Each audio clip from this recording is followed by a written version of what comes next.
Preston and Steve Show, and we are talking with Carolyn Fitzgerald from ACCT. Yes. All right. Now, let's get this out of the way because I know a lot of people hear ACCT and they don't know what ACCT stands for and what ACCT does. What does ACCT do? So we're the Animal Care and Control Team of Philadelphia, and we are the City of Philadelphia's Animal Control Shelter, which means our shelter is solely responsible for any animal that is stray or an animal that can no longer be cared for in the City of Philadelphia. I've been down over to the facility.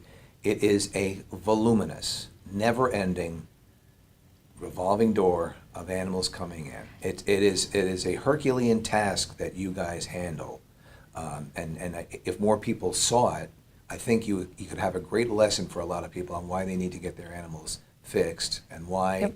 This situation is so out of control if you were to visit what you guys deal with. I personally started out as a volunteer at the shelter, and I've only volunteered at an animal control shelter, and we take in over 32,000 animals a year.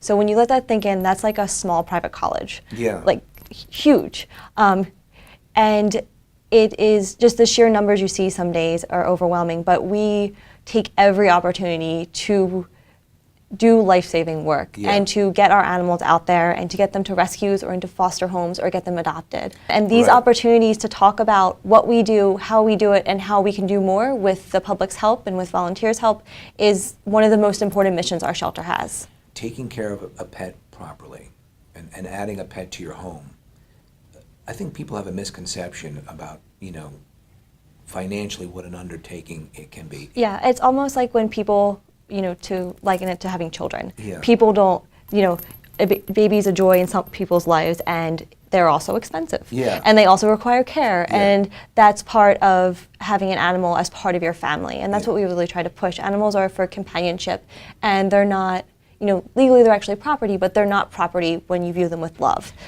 And we're hoping by doing the outreach we're doing and also having things to prevent surrender. So when people with the economy, if they can't afford food, we have a low-income pet pantry. If people on that level, if they want to donate food to the facility, how do they go about doing that? So they can drop it off basically any time of the day because we're a 24/7 facility.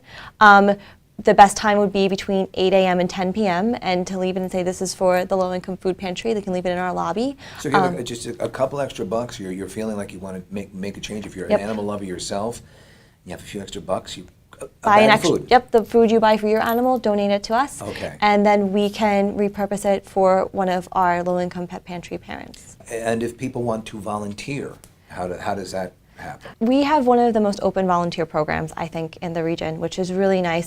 You can go on our website, www.ACCT and there's a How You Can Help and Volunteer section. Apply online. We have orientations 3 times a month that we can get you started right away helping with dogs and cats. How does someone go about adopting an animal through you guys? So we try to have every day as an opportunity for adoption. So we're open 7 days a week, Monday through Friday, 1 p.m. to 8 p.m., and they stay late frequently, and 10 to 5 on Saturday and Sunday.